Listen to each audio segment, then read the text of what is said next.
Бізде қазір нұсқа талдау басталайын деп жатыр. Мен саған ручка мен дәптеріңді дайындап, фокус қойып тыңдауға кеңес беремін. Бірінші сұрақ.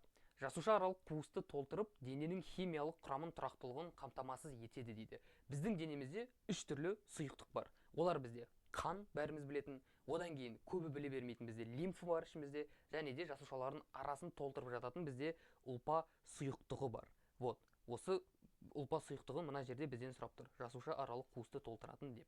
Ответ бізде ұлпа сұйықтығы болады. Лимфа деген не десеңіздер, лимфа ол қаннан ұлпаға барады ғой кейбір заттар.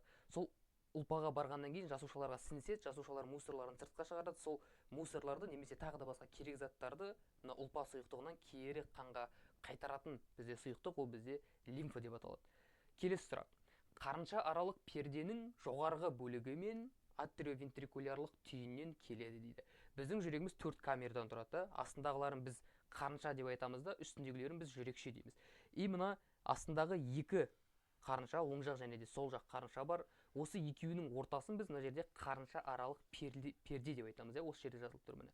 Қарынша аралық перденің жоғарғы бөлігі дейді. Яғни примерно мына жақ. Және де атриовентрикулярлық түйін. Атриовентрикулярлық түйін деген мына жердегі жасыл түспен бейнеленген түйін. Оның үстінде мынау синоатриалды. Бұның барлығы бізде анатомия сабағында дұрыстап жабылған. И қазір бізден нені сұрап тұр? Осы түйіннен келеді. Яғни сол түйіннен түсетін бізде қандай шок немесе жол. Оны біз, мына жердегі жолды біз түгелімен атриовентрикулярлық шок деп атаймыз. Басқаша бұл бізде гис шоғы деп аталады. Гис, пучок гисі деп. Қалғандары, торель өткізгіш жолы ол бізде мына жердегі жол. Сол жақтағы, және де пуркиньо талшығы деген ол бізде мына астындағы мына талшықтарды біз пуркиньо деп атаймыз. И синоатриалды түйін дегеніміз ол мына үстіндегі мына жердегі бірінші түйін. Вот, мынаның барлығы не үшін? Бұның барлығы бізде қарынша мен жүрекше, яғни жүректің ішіндегі камералардың синхронны соғылуы үшін керек. Соның ішінде жаңағы импульстарды жүйке жүйелерін тарату үшін керек бұның барлығы. Вот, атриовентрикулярлы шок. Келесі, қарапайым телокоидтың пішіні дейді. Телокоид дегеніміз бізде ол хлоропласттың ішінде болатын фотосинтез болатын мембраналар. И егер де хлоропласттың ішіне қарайтын болсаңыздар, мына жердегі бізде түгел жиынтықтың барлығын, каждыйын мынаны біз граны деп атаймыз да.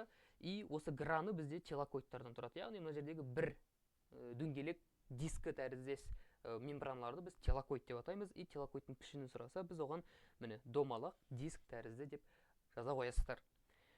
Транскриптонның бас жағын шектеп тұрады. Транскриптон дегеніміз бізде нәрузыға жауап беретін РНК-ның қалай транскрипция болатын жері. Немесе ДНК-ның транскрипция болатын жері. Вот, соған егерде қарайтын болсақ, транскрипцияның басталатын жерін біз промотор деп айтамыз. Міне, мынау бізде түгелмен транскриптон.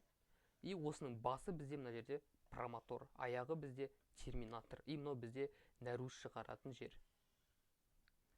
Значит, мына жерде ответ бізде промотор болады.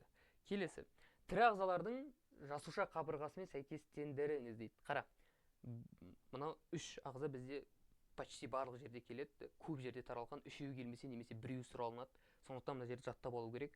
Саңырауқұлақтарда біз хитин деп айтамыз. Өсімдіктерде біз білеміз целлюлоза. Және де бактерияларда біз мурин деп атаймыз. Бұның барлығы не? Бұның барлығы жаңағы жасушаны қоршап жататын жасушаның қабырғасы, клеточная стенка. Ондай бізде жоқ, адамдарда жоқ. Міне мына өсімдікті алатын болсақ, жап-жасыл қап-қалың қатты қабық, бұл бізде жасушаның қабырғасы деп аталады. Мына өсімдікте біз целлюлоза. Яғни 1Б, 2С, 3А. 1Б, 2С, 3А міне. Ответ мына жерде С болады бізде. Келесі, шартсыз рефлексті табыңыз. Сен білесің, бізде рефлекстар екіге бөлінеді, шартты және де шартсыз. Шартты деген ол бізде біздің өмір сүруімізді бейімдеу үшін, қоршаған ортаға бейімделу үшін, ол ұрпақтан-ұрпаққа жалғаспайды, ол бізде үйреніледі. Ал шартсыз болса, ол сенің ДНК-ңа сіңісіп кеткен.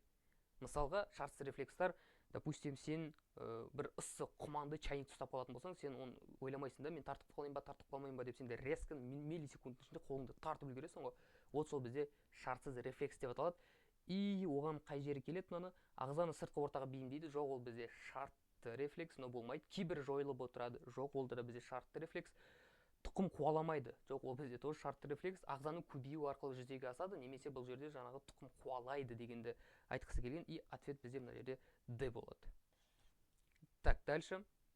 Кітаптың беттеріне ұқсайтын көптеген қатпардан тұратын сиыр қарны. Мына жерде бізге бейнеленген сиырдың ішінде біз білеміз неше түрлі қалай участоктар бар, бөлмелер бар, олардың асқазаны 4-ке бөлінген.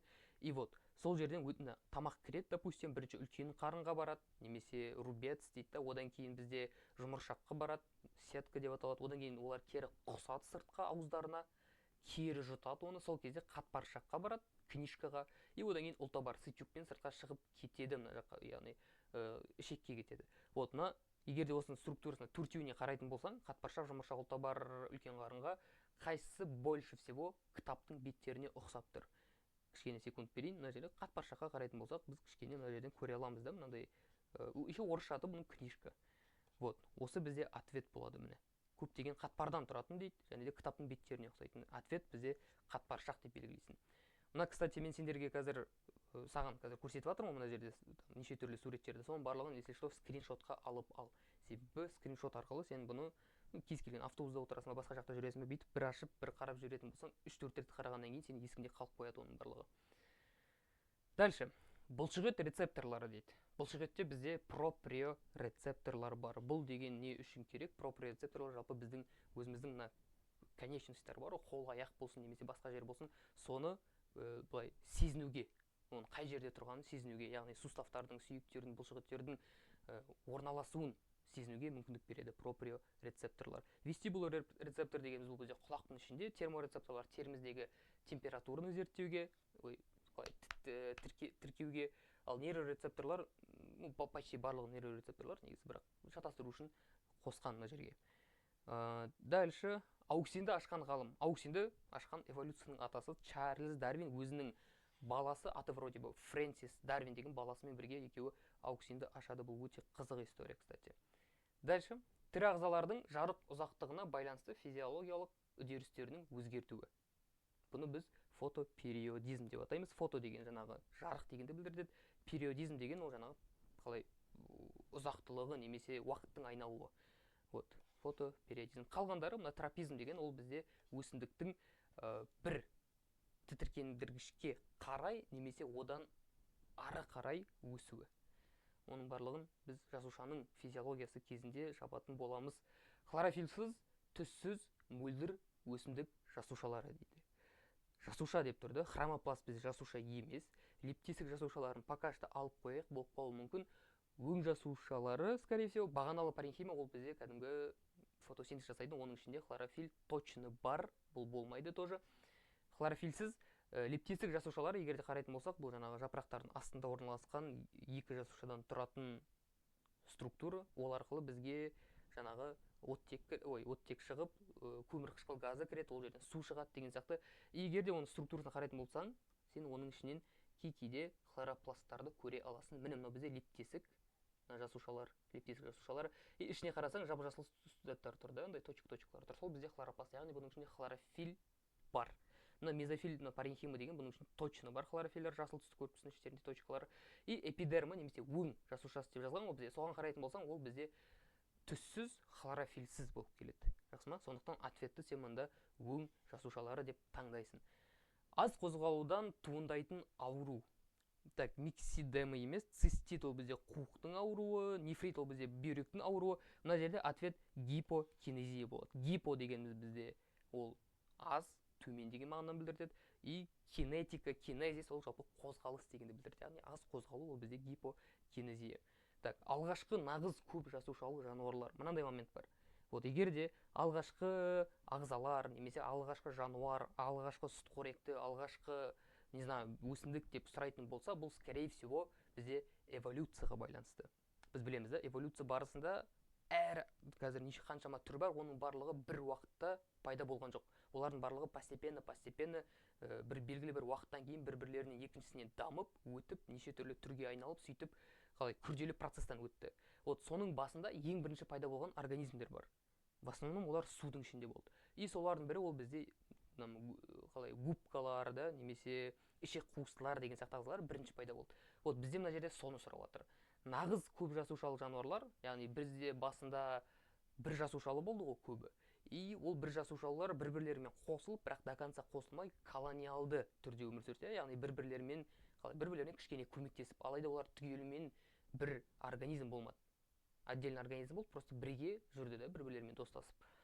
И уақыт өте келе олар түгелімен бір-бірлерімен бірігіп кетеді. И солайша бізде көп жасушалы, яғни нағыз көп жасушалы жануарлар басталады.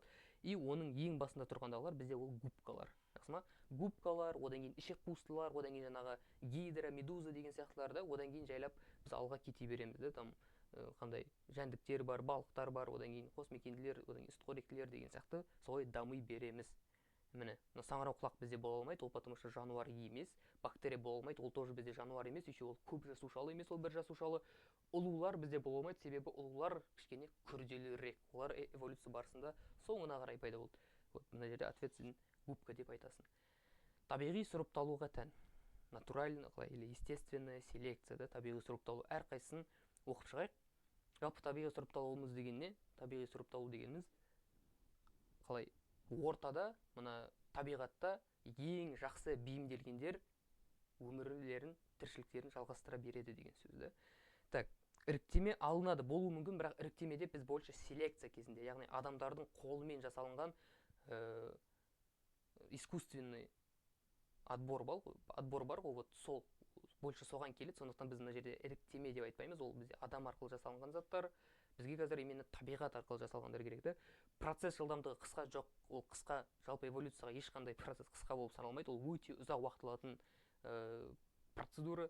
Адамға қажетті белгілер дамиды. Опять же, адамға қажетті деп тұр, мына жерде бұл бізде қолдан жасалған сұрыпталуды айтып отыр, мына жерде селекцияны именно да, біз өзіміз, допустим, там қандай өзімізге керекті заттарды көбейту үшін біз именно там будандастыру арқылы да, там үлкен сиырларды үлкен сиырлармен будандастыру арқылы одан да үлкен етті, сүтті көп беретін сиырларды шығару деген сияқты, вот солар іріктеме алу, мына жерде жазылған бізге қажетті белгілер даму деген, вот соның барлығы селекцияға жатады. Тіршілікке бейімділік жоғары болады, міне осы жаңа айттық та, табиғи сұрыпталу дегеніміз табиғаттағы өмір сүруге деген бейімділігі жоғары ағзалардың тіршіліктерін жалғастыруы. Вот сондықтан мына жерде тіршілікке бейімділік жоғары деген ответ болады. Қан қысымының төмендеуі, оны өкінішке орай біздің Қазақстанда өте көп дамыған проблемалардың бірі да, жалпы қысыммен байланысты. Кейбіреулерде бізде үлкен давление, оны біз гипертония деп атаймыз, кейбіреулерде төмен қысым, оларды біз гипотония деп атаймыз. Сонда қан қысымының төмендеуі ол бізде гипо деген жалпы төмен, гипер деген жоғары немесе көп, гипо аз деп аталады. Тонус деген ол бізде жаңағы қысым деген мағынаны білдіртеді.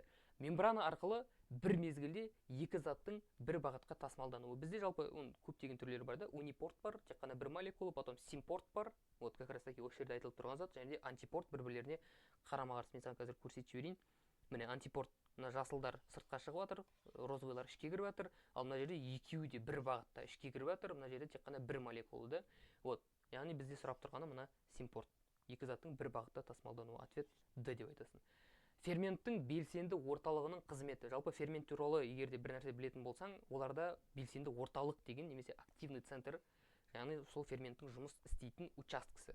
Вот соның қызметін бізде сұрап тұр. Міне фермент мына жерін тісін деп айтайық, бізде белсенді орталық. Осы арқылы ол субстратты шайнап тастайды. Жақсы ма? И бұл субстратты өзіне бүйтіп қосып алатын жері.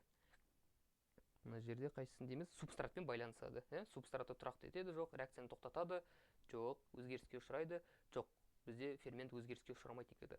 Субстратпен байланысады. Міне осы байланысатын жеріміз белсенді орталығы деп атаймыз. Қызметі гипофизге тәуелсіз без дейді. Бездер дегеніміз бізде жаңағы көбінесе бір нәрсені шығаратын органдар, мүшелер. И олардың бізде көп бөлігі именно гормондар шығаратын бездер болып табылады. Мысалға қалқанша без деген сияқты. И вот соның көпшілігі негізі біздің миымызда орналасқан гипофиз деген структура бар. Вот соған байланысты, соған тәуелді. Міне, мидың негізінде орналасқан гипофиз деген. Осы гипофиз неше түрлі сигналдар, неше түрлі гормондарды мына қалған ағзаларға, қалған органдарға, мүшелерге беріп таратады да, соларды контролировать етеді. Егер де қарап отырсам, мына жерде қара, қалқанша без, жыныс без, ұйқы без, бүйрексті без деп жазылған. Мына жерден тауып алайық.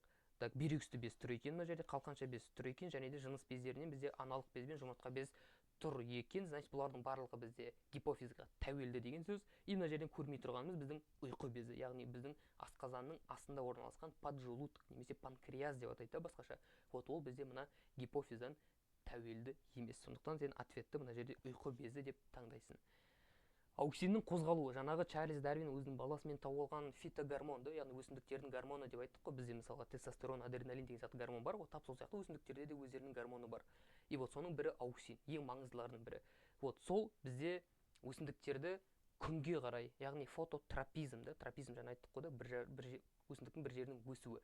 Сол күнге қарай өсуін біз фототропизм деп атаймыз. И соны жүргізетін бізде как раз таки осы ауксин гормоны. И ол оны қалай істейді? Егер де, мына елестет, мынау допустим, мен екі қолым біріккен, бұл бізде жаңағы сабақ болсын да, өсімдіктің. И күн мысалға мына жақтан түсіп тұр деп ойлашы, сол жақтан түсіп тұр деп ойла. И ол былайынан өсу керек қой, правильно? Сондықтан мына сабақтың қараңғы жағы, яғни мына жағы өсет, ұзын болып өсет, и солайша ол мына өсімдікті майыстырады бүйтіп күнге қарай. Түсінікті ма? Яғни қараңғы жағы өсетін болғандықтан бұл жаққа скорее всего жаңағы ауксин тарайды деген сөз.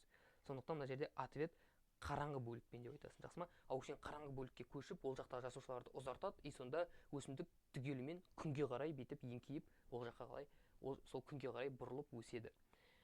Гетереозис құбылысы бойынша жүгері өсімдігіндегі екіншілік ұрпақтың F2, біріншілік ұрпақтан F1-ден айырмашылығы дейді.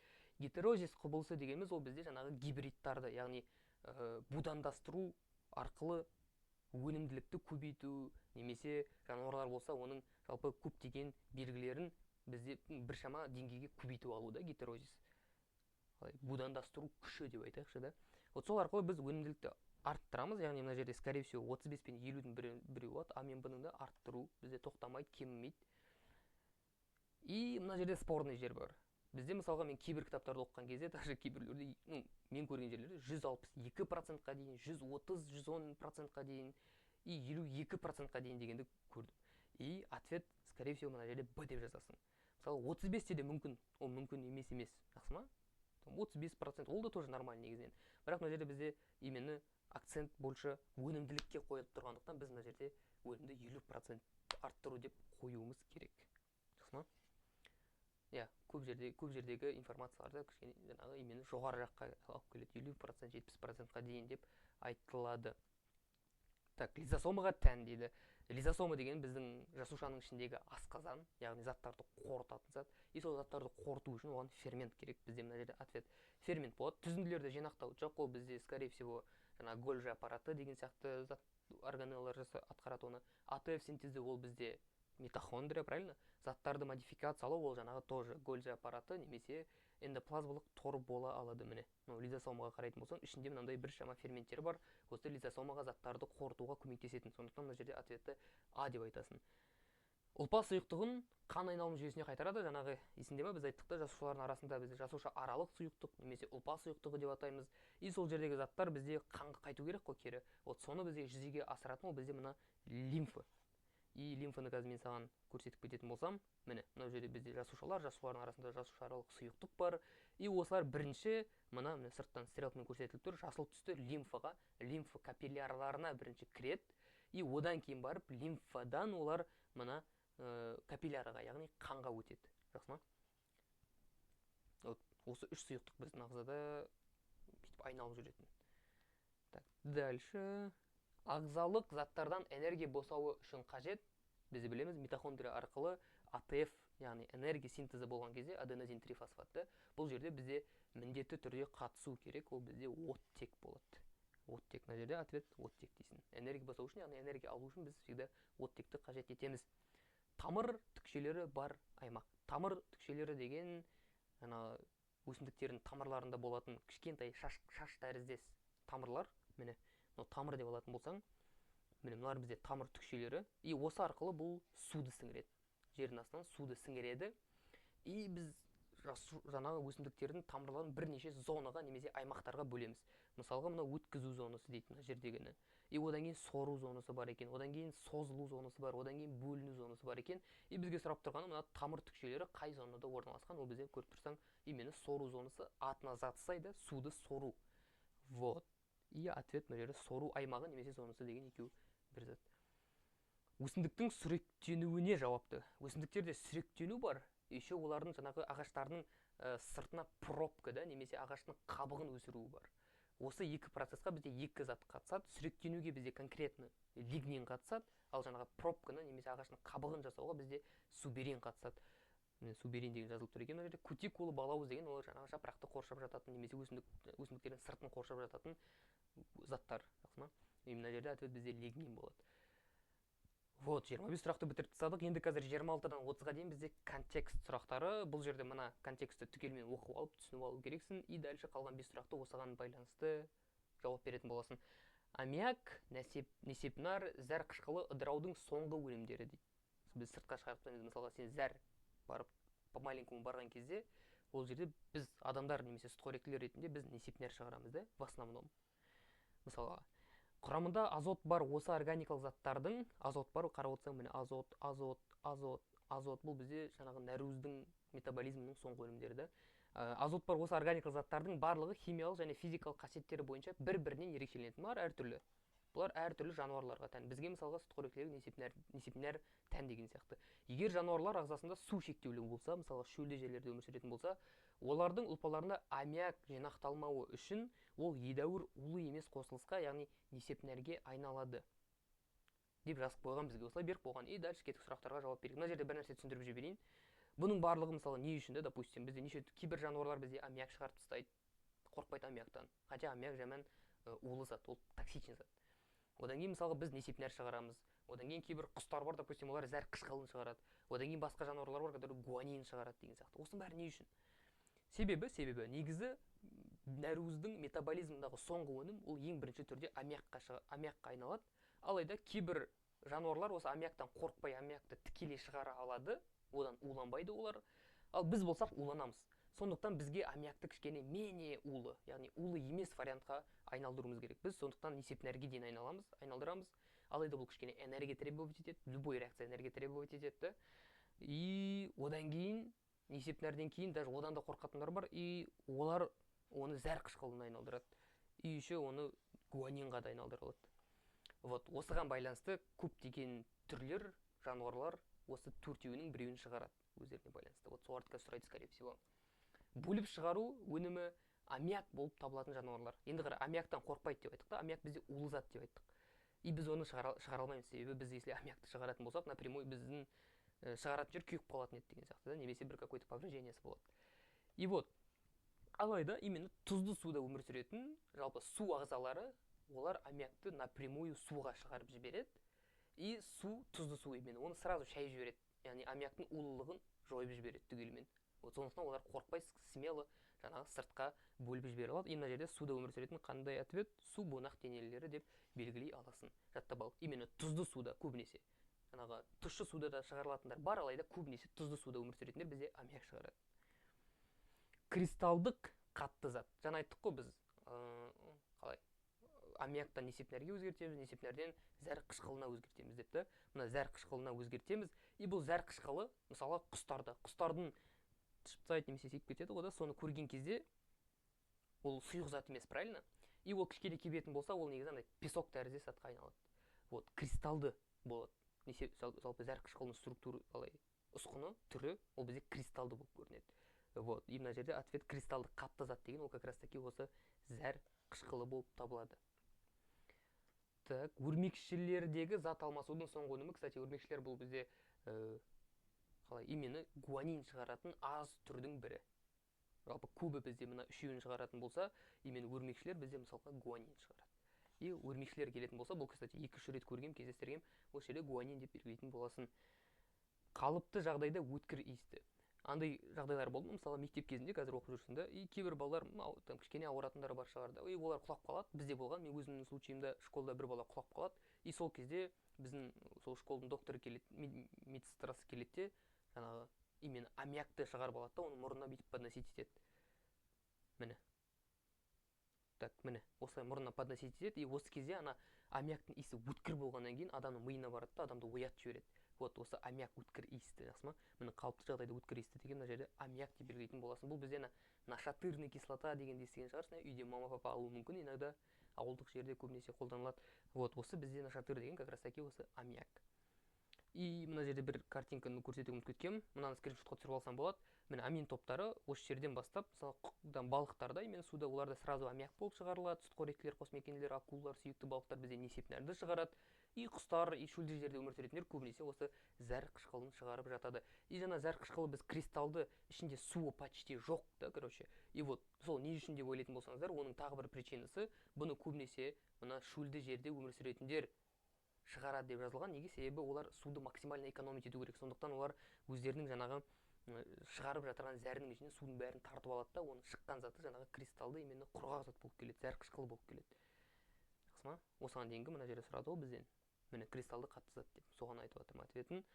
Так, дальше аммиак бөліп, соңғысы мынау аммиак бөліп шығаратын ағзалардың негізгі тіршілік ортасы. Біз айттық жаңа аммиак бөліп шығаратындар именно тұзды суда өмір сүреді. Олар қорықпай аммиакты шығара береді, себебі ол тұзды суда спокойно шайылып кетеді.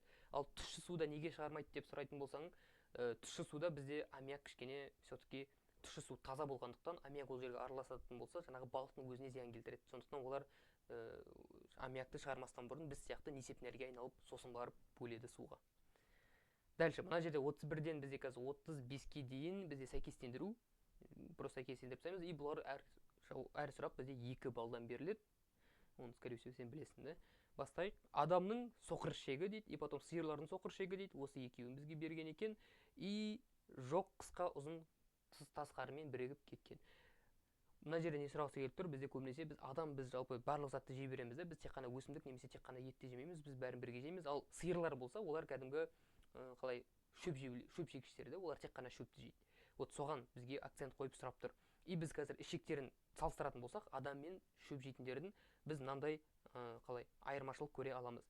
Бізде мысалға бір шама үлкен асқазан бар, одан кейін біздің ішегіміз қатты ұзын емес, қалыпты да, нормальный. Ал егерде біз шөп жейтін мысалға қояндыкін немесе жаңағы сиырдыкін қарайтын болсаң, оларда асқазандар кішкене кішілеу, потому что олар нәрузды вообще жемейді, ал асқазан бізде нәрузды қорытып беретін зат. И олардың ішектері өте ұзын. Міне салыстырмалы түрде бұлардың ішектерін қарайтын болсаң, әммен ұзын. Неге? Себебі бұлар шөпті көп жегендіктен шөпті қорыту үшін жаңағы ішек ұзынырақ болу керек. И тек қана ішек емес, бұлардың еще соқыр ішектері де біршама ұзын болып келеді. Ал бізде соқыр ішек деген почти редументті орынды, бізде почти жоқ соқыр ішек. Өте қысқа. Вот осыны сұрап тұр салыстырмалы түрде. И адамның соқыр ішегі жаңа дедік, біз қысқа дедік. Мына жерде қысқа болады да, сиырлардың соқыр ішегін ұзын деп жаза аласың. Мына жерде қоян беріліп тұр бізде конкретный примерда, бірақ олардың тамақтану поведениесі оларда бірдей. Олар екеуі де шөпті жейтін ағзалар. Бағаналы жасушаларды осы ауруларды емдеу кезінде қолданады дейді. Мына жерде бағаналы жасушалар кей кезде кішкене шатастыруы мүмкін. Алайда бағаналы жасушалар мысалға паренхимада өсімдіктердің ішінде фотосинтез жасайтын бағаналы ұлпа бар, соның ішінде жасушаларды иногда айтып жатады бағаналы жасушалар деп. Алайда мына жерде конкретно сұрап тұрған ол біздің стволовые клетки, біздің денеміздегі кез келген жасушаға бастама бере алатын жасушалардың атасы деп айтсақ та болады ішіміздегі. Вот. И осыны бізде кейбір кезде медицинада, кейбір кезде емес, қазір өте күрделі түрде дамып келе жатыр. Осы бағаналы жасушаларды қолдану арқылы неше түрлі генетикалық ауруларды емдеу тәсілі. И вот сол аурулардың түрін сұрап жатыр бізде. Мына жерге просто жазып қойған контекст етіп, алайда мына жерге бізге вообще басқа зат сұрайды қазір. Ауруларды именно зат алмасудың бұзылуынан тұқым қуалайтын ауру дейді біріншісі. Одан кейін эритроциттардың тұқым қуалайтын аномалия деген тоже ауру, дефект. И мына жерде 4 ауру түрі берілген: мукополисахаридоз, ауыр бета-талессемия, тырысқақ, немесе мынау холера бізде аталады басқаша, и лишмания дейді. Так, бізде именно метаболизммен, зат алмасумен байланысты, яғни біріншісі ол бізде мукополисахаридоз. Біздің ішіміздегі жасушалардың ішіндегі лизосомалары дұрыс жұмыс жасамай қалады. Конкретно мына мукополисахарид деген заттар бар, біздің дәнекер ұлпасына кіретін заттар. Вот соны дұрыс қорыта алмай қалады, сондықтан сол мукополисахаридтар жинала береді. И бұлар көбінесе именно жаңағы шырыш бөлетін органдарда, мысалға именно трубкаға ұқсайтын органдар, өңеш болсын, немесе там артериялар болсын, веналар болсын, немесе басқа да түтіктер болсын, вот соларда жаңағы бітеліп қалады, жиналып қалады. И вот соны біз мукополисахарид дейміз, и оны біз зат алмасудың бұзылатын. Және де бұл тұқым қуалайды. Жақсы ма? Зат алмасу деп, жалпы жасушамен связаны көп затты біз зат алмасу деп айтамыз. И потом эритроциттардың тұқым қуалайтыны ол бізде ауыр бета-талассемия. Талассемия деген бізде гемоглобиннің дұрыс шықпауы. Гемоглобин дегенде оттек таситын нәруздар эритроциттің ішіндегі. И сол екі бөлек структурадан тұрады. Бір жағын біз альфа дейміз, екінші жағын бета дейміз. И сол талассемия бізде альфа-талассемия, егерде жаңағы альфа тізбектер бөлінетін болса, и бета-талассемия ол бізде именно бета тізбектер бөлінетін болса, мына жерде ауыр бета-талассемия деген түрі именно вот сол мына жерде эритроциттердің тұқым қуалайтын аномалияларына жатады. Холера деген ол тырысқақ деген ол бізде бактериядан берілетін ауру, лишмания деген тоже қарапайымдардан берілетін ауру. Митоздың анафазысына тән процесс дейді. Мына жерде бізге именно митоздың ішіндегі этаптарды сұрастырып жатыр. Митоздың метафазысына тән процесс. И мына жерде бізде бірнеше описанияларда бейнеленген. Қазір мен саған көрсетейін митоздардың қалай жүретінін. Міне бізде пымат деп жаттап алсам болады. Мынаны қалай жаттасам да білмеймін, әйтеуір пымат деп қой есіңе салып. Профаза, метафаза, анафаза и телофаза. И мына жерде картинкада плюс-минус бізге не керек, соның барлығы бейнеленген. Так, метафазаның анафазасына қарайтын болсақ, анафаза кезінде бізде хромосомалар мына фиолетовый түсті екі жаққа бөлініп жатыр, және де мына үстіндегі мынау бізде жасуша ғой да, көріп тұрсың да, мынау бізде жасуша орталығы екі жағында тұрған, немесе центросома. Мына жерде бізде шашақтар, бұлар бізде микротүтікшелер. И бұл структураны түгелімен, мына жердегі структураны біз қалай митоз ұршығы деп атаймыз да, ұршыққа ұқсайды да, потому что кішкене. Вот, яғни мына жерде екі зат айтуға болады. Хромосомалар бөлініп жатыр, және де микротүтікшелер қысқарып жатыр деп айта аласың да, себебі қысқарып жатыр да микротүтікшелер артқа кішкене. Яғни анафазаға бізде мына қайсысы карякина жүреді, бөліну ұршығының жіпшелері қысқарады. Міне осы как раз таки міне мынау болады бізде. Бөліну ұршығы дегеніміз жаңағы міне түгелмен бөліну ұршығы деп аталады. И соның жіпшелері мына микротүтікшелер. Солар бізде қысқарып жатыр. Метафазаға тән болатын болса, хромосомалар экваторға жиналады деген бізде метафазаға келеді. Неге? Себебі метафазаға қарайтын болса, міне экваторға бүйтіп тізіліп тұрып алған хромосомалар. Вот осы болады ответі. Нәруыз синтездейтін органоид дейді, потом энергия синтездейтін органоид. Мына жерде бізге именно жасушаны сұрастырып жатыр. Нәруызды біз білеміз, рибосомы синтездейді всегда. Да? Екі астында кіші су бірлігі бар, үстінде үлкен су бірлігі бар. Осы арқылы нәруыздарды бір-бірлеріне қосып үлкен нәруыз синтездейтін ол бізде рибосома. Энергия синтездейтін, яғни АТФ шығаратын, демалатын ол бізде митохондрия. Уже сен мынаны білетін болсаң, кішкене жасушаны чуть-чуть білетін болсаң, сен мына жерде уже 2 балл алып тұрсың, алайда білмейтін болсаң, -2 балл жоғалтып тұрсың. Соңғы сұрақ, сәйкестендірудің жасушаны зерттейтін ғылым. Мынаны сен білу керексің. Бізде егерде деп айтпай қойын сразу да, цитология да, жалпы ол жасушаны зерттейтін ғылым бізде. Цито деген ол бізде жасуша деген мағынаны білдіреді. Логия деген ғылым да, жасушаны зерттейтін ғылым. Ұлпаны зерттейтін ол бізде гистология. То же самое хисто деген ол бізде ұлпа ткань деген мағынаны білдіреді. И логия деген тоже ғылым. Енді мынау бізде қазір бір немесе бірнеше жауаптары бар сұрақтар. Соңғы бесеу бұл жерде тоже 2 балдан беріледі. И бұл жерде бірім қалай дұрыстап зейін қою керек. Так, нейронның типтері дейді. Мен саған сразу көрсетіп жіберейін нейронның анатомиясын.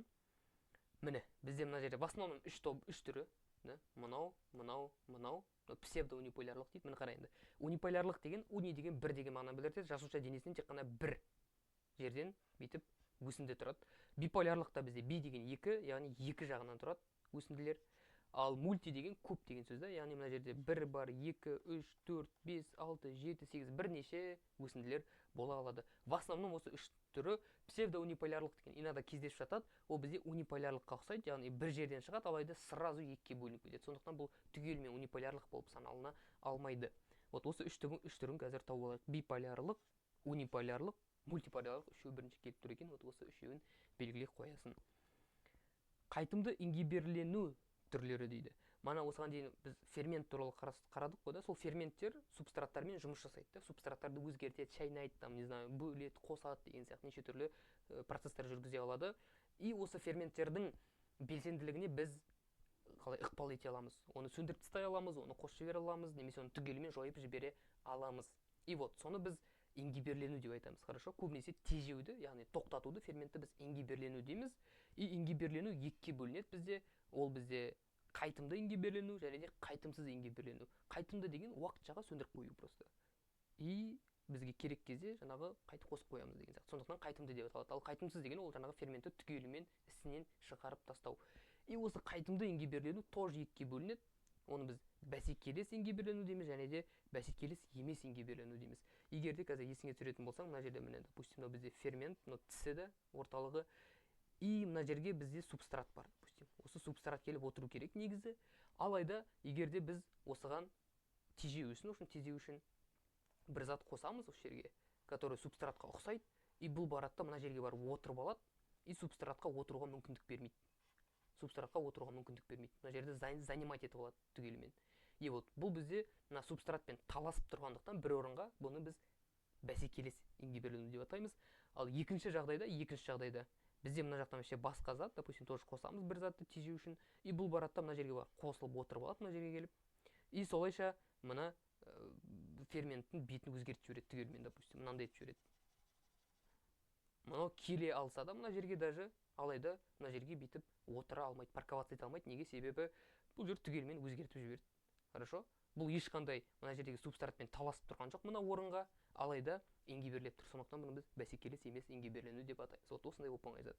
Сонда мына жерден ответтарын сен А мен Д деп айтасың. Басқаларын қарайтын болсақ, басқалары просто шатастыру үшін жасалған арнайы ингибитор, арнайы емес ингибитор, дәрілік препараттар, ферменттер активациясы, бұлар басқа заттар, оның барлығын біз ферментті өткен кезде өткен болатынбыз. Так, орталық жүйке жүйесі ОЖЖ қатысында ағзаның тітіркендіргішіне жауап реакциясы. Мына жерде мынау бізге конкретно бір заттың описаниясын берген. Да, именно рефлекс деген не десе, тап осылай айтып бере аласың. ОЖЖ қатысындағы ағзаның тітіркендіргішке жауап реакциясы. Рефлекс. Мысалға, сен жаңағы осыған дейін айтқан құманды ұстап қалатын болсақ, ыстық құманды біз қолымыз сразу тартып қаламыз да, осы рефлекс. Вот, тітіркендіргішке жауап реакциясы бұл бізде рефлекс. Басқаларын егерде қарап шығатын болсақ, эфферент жоқ, нейрон болмайды, бұл бізде процесс сұрап жатыр, жұмысшы мүше. Так, инстинктпен айтып кететін бір жайт бар, қазір афферентті нейрон тоже болмайды, рецептор бола алмайды, мына жерде именно бізде процесс сұрап жатыр. И инстинкт пен рефлекстің екеуінің арасында қандай айырмашылық бар деп айтатын болсаң, инстинкт деген, жоқ, рефлекс деген ол больше тез болатын зат.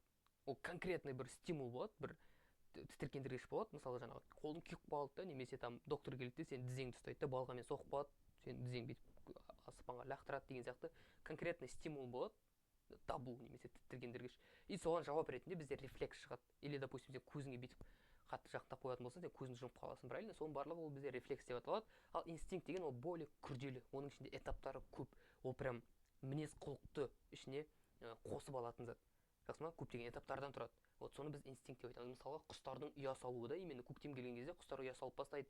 Оның ішінде ол бір болып мгновенно болатын зат емес қой, правильно? Оған там балшықты алып келу керек, оған там таяқтарын алып келу керек, оған там екеуін бір-біріне идеально етіп қосу керек, оған орын табу керек, оған там жылан немесе басқа да құстар кіріп кетпейтіндей етіп есігін басқа жақтан шығару керек деген сияқты неше түрлі күрделі процесстер бар. И соның барлығы бірге инстинкт болып саналады. Ол рефлекс бола алмайды. Рефлекс деген ол тек қана мгновенно болатын зат. Өсімдік жасушасында болатын пластидтер. Бұлар бізде жаттап алатын уақыт болды да, хлоропласт, хромопласт және де лейкопласт. И мына жерден міне лейкопласт тұр, хлоропласт тұр и хромопласт. Осы үшеуін жаттап ал. Соңғысы бізде жиырылғыш вакуоль арқылы зәр шығаратын ағзалар дейді. Жиырылғыш вакуоль. Каждыйын өтіп шығайық. Кірпішшелік кебекше, ода бар бізде білеміз. Жиырылғыш вакуоль, олардың зәр шығару органелласы болып саналады. Ішек қуыстарда бізде жасуша өте көп, олар кәдімгі үлкен көп жасушалы ағза, и оларда арнайланған органдары бар. Не да орган, конечно, бірақ органға ұқсас заттары бар, сондықтан бұл бола алмайды. Губкалар тоже самый, ішек қуыстарға ұқсайды, ол бола алмайды. Шұбалшаң деген тоже ол бізде да, кольчатые черви, оларда да үлкен уже көп жасушалы ағза. Балықтар ол бір ағза, сүліктер ол бір ағза. Қалғандардың барлығы көп жасушалы ағза, тек қана бір жасушалы, мына жерде бізде кірпікшелік кебекше тұр. Бұл деген тек қана бір жасушалыларда жиырылғыш вакуоль болады деген сөз емес. Именно бізде көбінесе осы қарапайымдардың ішінде эвглена, кірпікшелік кебекшеде бізде амебада иногда вот жиырылғыш вакуоль болады. Мысалы, бактерияларда ол жоқ, өсімдіктерде жоқ, и көп жасушалы жануарларда ол жоқ. И мына жерден тек қана бір ответті таңдайсың. Молодец. Осымен біз сабақ бітірдік. Келесі нұсқа талдауда кездескенше, көріскенше.